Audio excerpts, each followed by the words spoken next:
Hello बच्चों, VIQ tuition channel में आप सभी का स्वागत है बच्चों।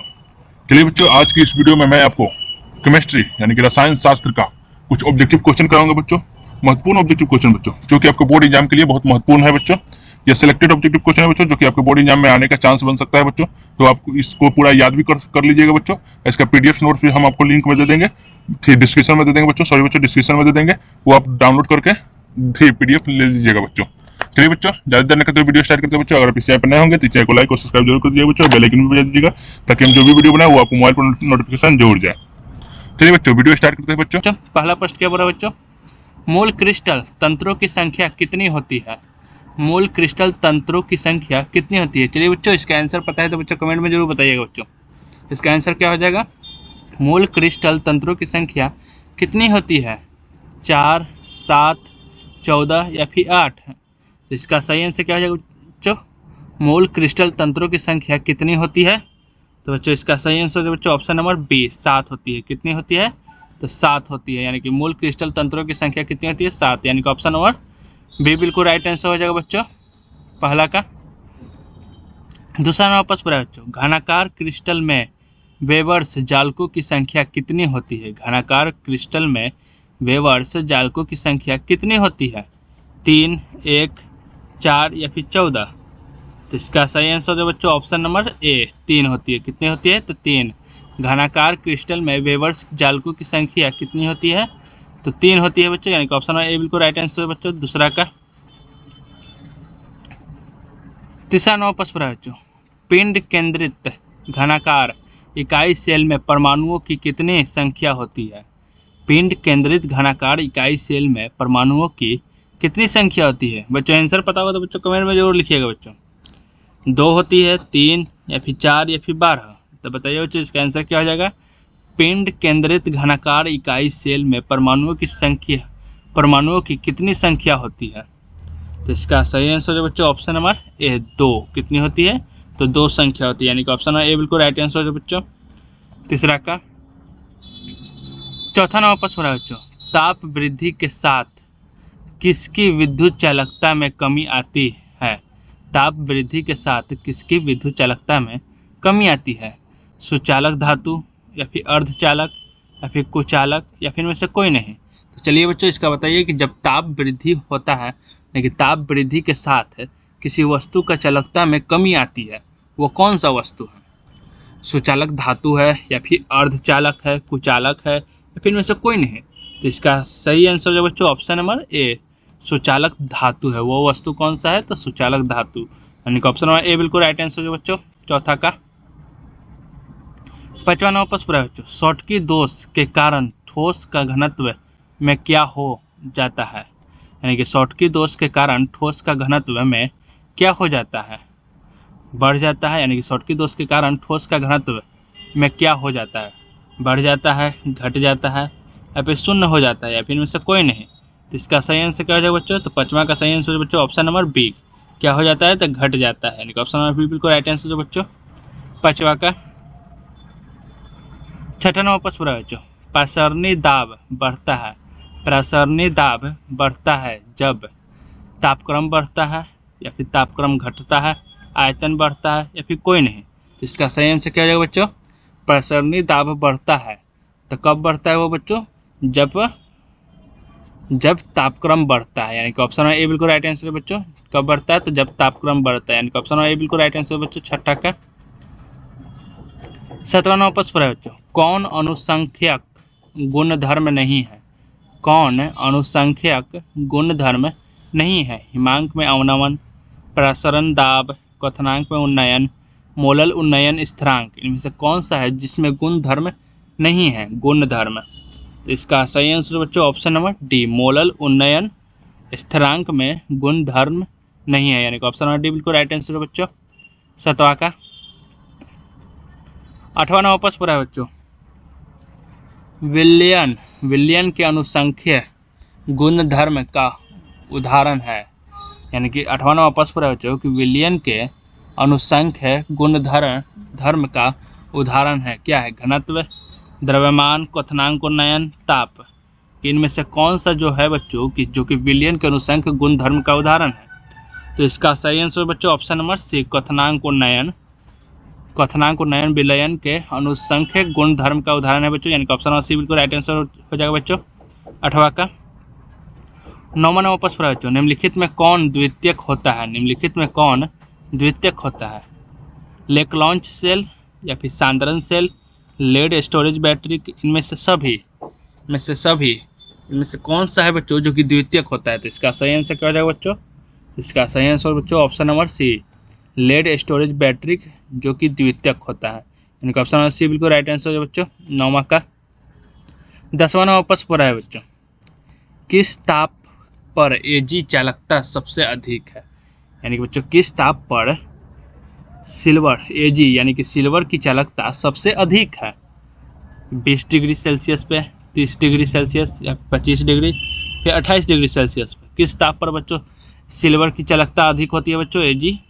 तो इसका सही आंसर है बच्चों ऑप्शन नंबर ए।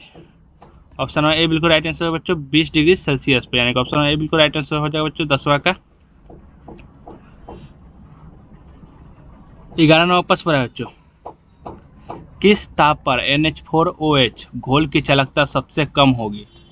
यानी कि 15 degree Celsius, 20 degree Celsius, 30 degree Celsius, 40 degree Celsius, इनमें से किस ताप पर अमोनियम हाइड्रोक्साइड की चालकता सबसे कम होगी? यानी कि NH4OH की घोल की चालकता सबसे कम होगी। तो इसका सही आंसर हो जाएगा बच्चों option number A, 15 degree Celsius पे इसकी चालकता कम होगी, घोल की चालकता, यानी कि ऑप्शन नंबर ए बिल्कुल राइट आंसर हो जाएगा बच्चों। 11 का 12वां प्रश्न है बच्चों, द्रवित NaCl यानी कि सोडियम क्लोराइड के वैद्युत अपघटन से कैथोड पर क्या मुक्त होता है?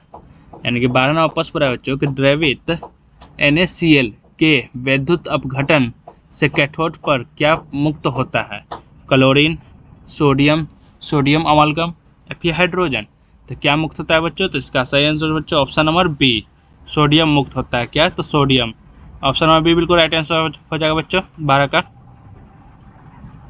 13वां प्रश्न है बच्चों, निम्न किस धातु को उसके लवण के जलीय विलयन को अपघटित कर प्राप्त किया जाता है? यानी कि 13वां प्रश्न है बच्चों कि निम्न में किस धातु को उसके लवण के जलीय विलयन को अपघटित कर प्राप्त किया जाता है? Al एल्युमिनियम या फिर Ca कैल्शियम, सोडियम Na या फिर Ag सिल्वर? तो किससे प्राप्त किया जाता है बच्चों? तो इसका सही आंसर हो जाएगा बच्चों ऑप्शन नंबर डी, सिल्वर को प्राप्त किया जाता है, यानी कि Ag को, यानी कि ऑप्शन नंबर डी बिल्कुल राइट आंसर हो जाएगा बच्चों। 13 का 14वां प्रश्न है बच्चों, जल में अभिक्रिया की कोटि क्या है? जल में अभिक्रिया की कोटि क्या है? ये तो बच्चों आपको पता ही होगा बच्चों, कमेंट में जरूर बताइएगा बच्चों इसका आंसर जवाब देने से बच्चों घबराइएगा मत, गलती होगा तो होगा, हम आपको तो बता ही रहे हैं, उससे आप लोग याद रखिएगा बच्चों। कमेंट में जरूर आंसर दीजिएगा बच्चों, कमेंट जरूर कीजिएगा। तो बताइए बच्चों 14 का जल में अभिक्रिया की कोटि क्या होगी? 3, 2, 1 या फिर 0? तो इसका यानी कि 0। तो इसका सही आंसर है बच्चों ऑप्शन नंबर डी, 0 यानी कि 0, यानी कि ऑप्शन नंबर डी बिल्कुल राइट आंसर है बच्चों। जल में अभिक्रिया की कोटि क्या है? तो 0 है, 0। 15वां प्रश्न है बच्चों, किसी वस्तु के प्रतिक्रिया करने का दर किस पर निर्भर करता है? ये 15वां प्रश्न है बच्चों कि किसी वस्तु के प्रतिक्रिया करने का दर किस पर निर्भर करता है? परमाणु भार पर या फिर समतुल्य भार पर या फिर अणु भार पर, फिर सक्रिय भार पर? तो इसका सही आंसर क्या हो जाएगा बच्चों? किसी वस्तु के प्रतिक्रिया करने का दर किस पर निर्भर करता है बच्चों? तो इसका सही आंसर बच्चों ऑप्शन नंबर डी, सक्रिय भार पर निर्भर करता है। किस पर निर्भर करता है? तो सक्रिय भार पर, यानी कि ऑप्शन नंबर डी बिल्कुल राइट आंसर हो जाएगा बच्चों। 15 का 16वां प्रश्न है बच्चों, प्रथम कोटि की एक अभिक्रिया 72 मिनट में 75% पूर्ण होती है, यह कब आधी पूर्ण हुई? यानी कि ये पूछ रहा है बच्चों 16 नंबर कि जब प्रथम कोटि की एक अभिक्रिया 72 मिनट में 75% पूर्ण हो जाती है, यानी कि 72 मिनट में 75% पूर्ण हो जाती है प्रथम कोटि की एक अभिक्रिया, तो आधी पूर्ण हुई यानी कि कब हुई थी? यानी कि कौन से समय पर हुई थी? 48 मिनट में, 36 मिनट में या फिर 52 मिनट में या फिर इनमें से कोई नहीं? तो इसका सही आंसर हो बच्चों ऑप्शन नंबर बी, 36 मिनट में हुई थी। कब हुई आधी पूर्ण हुई थी? कब? तो 36 मिनट में, यानी कि ऑप्शन नंबर बी बिल्कुल राइट आंसर हो बच्चों। 16 का 17वां प्रश्न है बच्चों, सेल में रेडॉक्स अभिक्रिया के होने के लिए सेल का विद्युत वाहक बल्ब होना क्या चाहिए, क्या सॉरी बच्चों क्या होना चाहिए, मिसप्रिंट हो गया बच्चों, क्या होना चाहिए, यानी कि सेल में रिडॉक्स अभिक्रिया के होने के लिए सेल का विद्युत वाहक बल होना चाहिए क्या होना चाहिए, धनात्मक, ऋणात्मक, स्थिर या फिर शून्य। तो इसका सही आंसर है बच्चों ऑप्शन नंबर ए, धनात्मक होना चाहिए। क्या होना चाहिए, तो धनात्मक। ऑप्शन नंबर ए बिल्कुल राइट आंसर है बच्चों 17 का। 18वां प्रश्न बच्चों, निम्न में से कौन सी धातु अम्ल से हाइड्रोजन विस्थापित नहीं करती है, यानी कि 18वां प्रश्न बच्चों कि निम्न में से कौन सी धातु अम्ल से हाइड्रोजन विस्थापित नहीं करती है। चेढ़न जिंक, एफ से आयरन, सी से कॉपर, एम से मैग्नीशियम। इनमें से कौन सा धातु है जो कि अम्ल के हाइड्रोजन विस्थापित नहीं करती है। तो इसका सही आंसर क्या हो जाएगा बच्चों, तो इसका सही आंसर हो जाएगा बच्चों ऑप्शन नंबर सी, CO यानी कि कॉपर, CU कॉपर, यानी कि ऑप्शन नंबर सी बिल्कुल राइट आंसर हो जाएगा बच्चों, जो कि अम्ल से हाइड्रोजन विस्थापित नहीं करती है। 18 का। 19वां प्रश्न है बच्चों, संक्षारण को प्रभावित करने वाले मुख्य कारण क्या है। संक्षारण को प्रभावित करने वाले मुख्य कारण क्या है, धातु का विद्युत रासायनिक श्रेणी में स्थान, या फिर CO2 की जल में उपस्थिति, या फिर धातु में उपस्थित अशुद्धियाँ, फिर इनमें से सभी। तो इसका सही आंसर क्या है जो बच्चों, संक्षारण को प्रभावित करने वाले मुख्य कारण क्या है। तो इसका सही आंसर बच्चों इनमें से सभी, यानी कि इनमें से ये जो तीनों ऑप्शन है ये तीनों सही है, यानी कि ऑप्शन नंबर डी बिल्कुल राइट आंसर है बच्चों, मुख्य कारण तीनों है। 20वां प्रश्न है बच्चों, निम्न में से किस धातु को उसके लवण के जलीय विलयन का विद्युत अपघटन करके प्राप्त किया जा सकता है, लेकिन निम्न में से किस धातु को उसके लवण के जलीय विलयन का विद्युत अपघटन करके प्राप्त किया जा सकता है। एल्युमिनियम, कैल्शियम, सोडियम या फिर सिल्वर। किसे प्राप्त किया जा सकता है बच्चों, तो इसका सही आंसर है बच्चों ऑप्शन नंबर डी, सिल्वर को प्राप्त किया जा सकता है, AG। इनका ऑप्शन नंबर डी बिल्कुल राइट आंसर है बच्चों 20 का। 21वां प्रश्न है बच्चों, द्रवित सोडियम क्लोराइड के विद्युत अपघटन से कैथोड पर क्या मुक्त होता है, यानी कि 21वां प्रश्न है बच्चों कि द्रवित सोडियम क्लोराइड के विद्युत अपघटन से कैथोड पर क्या मुक्त होता है। Chlorine, sodium, sodium amalgam, hydrogen. तो क्या मुक्त होता है बच्चों, तो इसका सही आंसर है बच्चों ऑप्शन नंबर बी, सोडियम मुक्त होता है। क्या मुक्त होता है, तो सोडियम, यानी कि ऑप्शन नंबर बी बिल्कुल राइट आंसर है बच्चों 21 का। 22वां प्रश्न है बच्चों, कारक जो अभिक्रिया दर को प्रभावित करता है, कारक जो अभिक्रिया दर को प्रभावित करता है, ताप, दाब, सांद्रण, इनमें से सभी।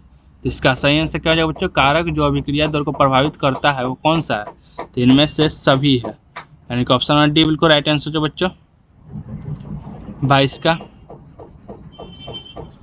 23वां प्रश्न है बच्चों, किसी प्रतिक्रिया के लिए प्रारंभिक सांद्रण को दोगुना करने पर अर्ध आयु काल आधा हो जाता है, तो प्रतिक्रिया की कोटि क्या है, यानी कि बच्चों 23वां प्रश्न पढ़ा है बच्चों कि किसी प्रतिक्रिया के लिए प्रारंभिक सांद्रण को दोगुना करने पर अर्ध आयु काल आधा हो जाता है, तो प्रतिक्रिया की कोटि क्या होगा, 0, 1, 2, 3।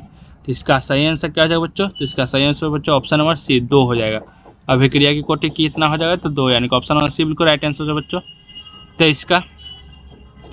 24वां प्रश्न है बच्चों, किसी खास प्रतिक्रिया में प्रतिक्रिया का सांद्रण 3 गुना करने पर अर्ध आयु काल भी 3 गुना हो जाता है, तो प्रतिक्रिया की कोटि क्या है, यानी कि 24वां प्रश्न है बच्चों कि किसी खास प्रतिक्रिया में प्रतिक्रिया का सांद्रण 3 गुना करने पर अर्ध आयु काल भी 3 गुना हो जाता है, तो प्रतिक्रिया की कोटि क्या है, 0, 1, 2, 3।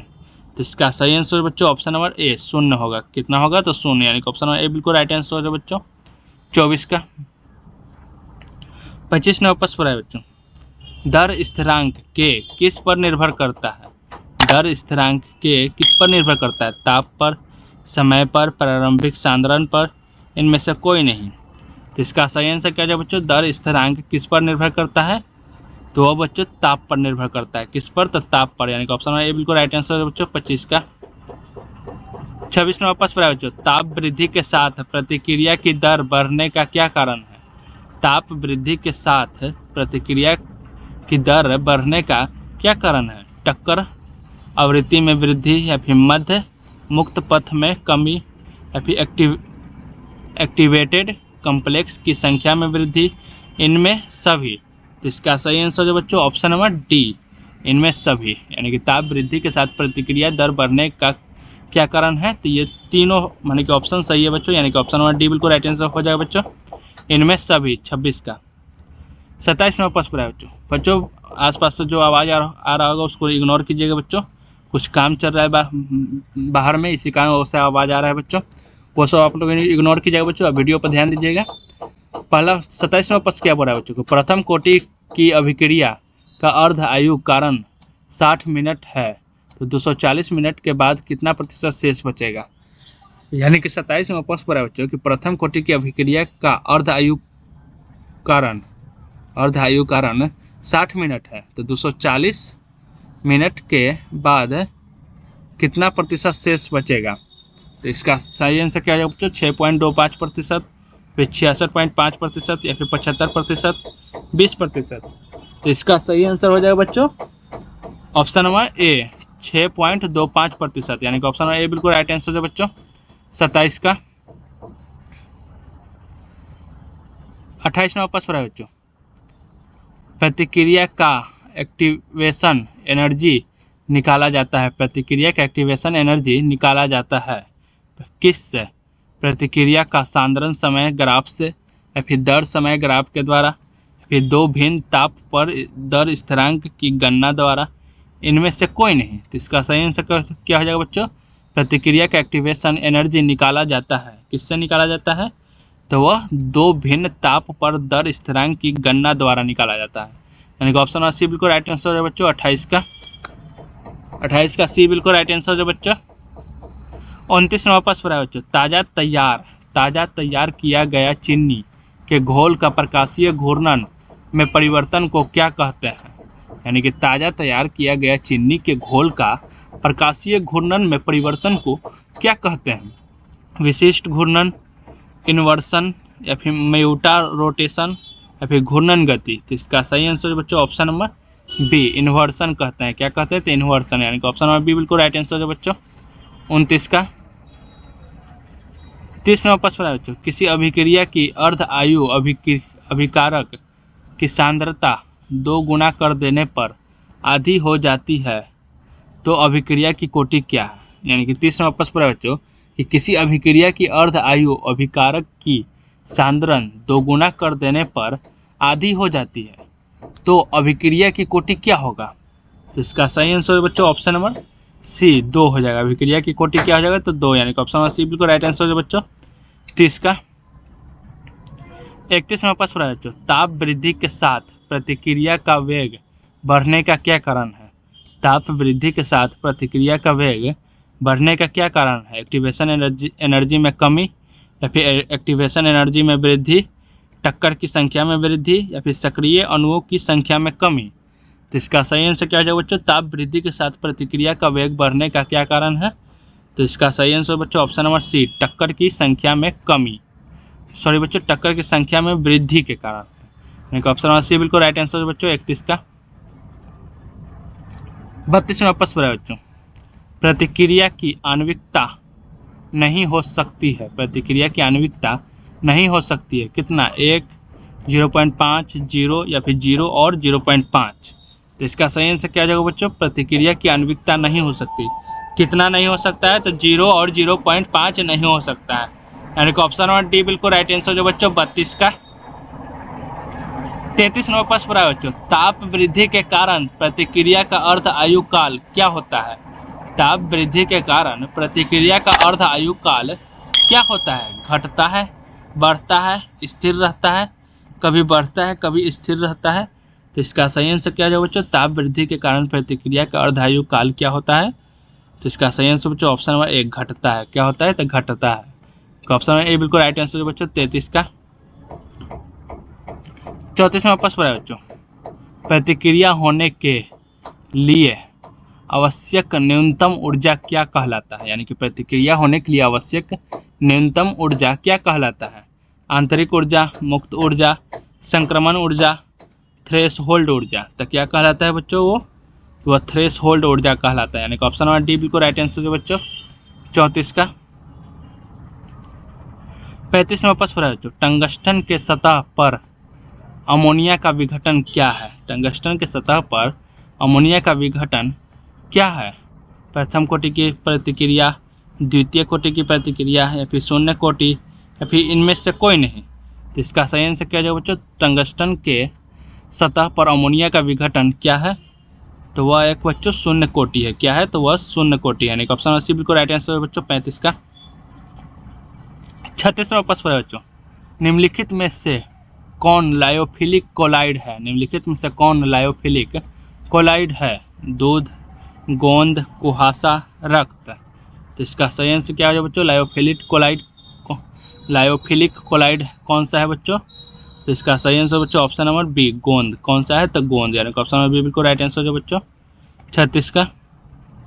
37 नंबर प्रश्न है बच्चों, किस गैस का अवशोषण चारकोल के द्वारा सबसे अधिक होता है?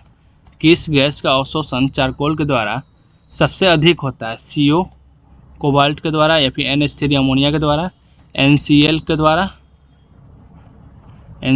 द्वारा, या फिर H2 के द्वारा।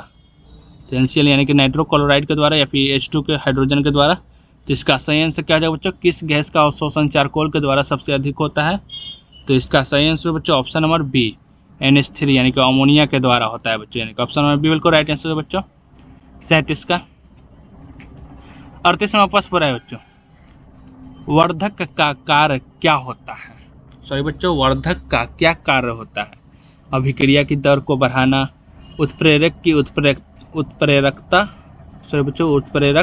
सक्रियता को बढ़ाना, या फिर अभिक्रिया के ताप को बढ़ाना, या फिर अभिक्रिया के उत्पादों की सांद्रता को बढ़ाना।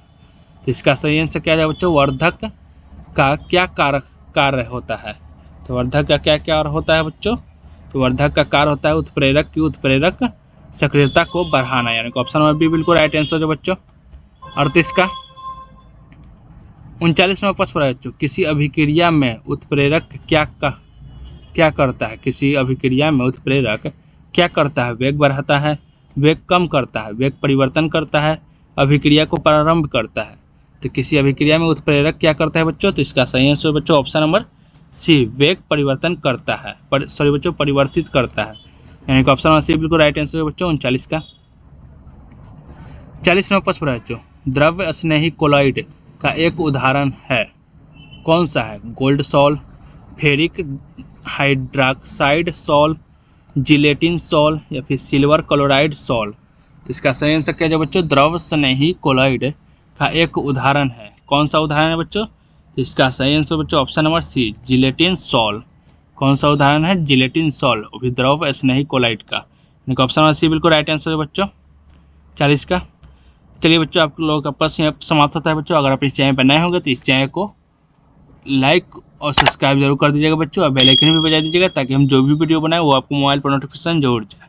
और बच्चों ये पूरा वीडियो आप लोग देखिएगा बच्चों, आपके एग्जाम के लिए बहुत महत्वपूर्ण है बच्चों। चलिए बच्चों।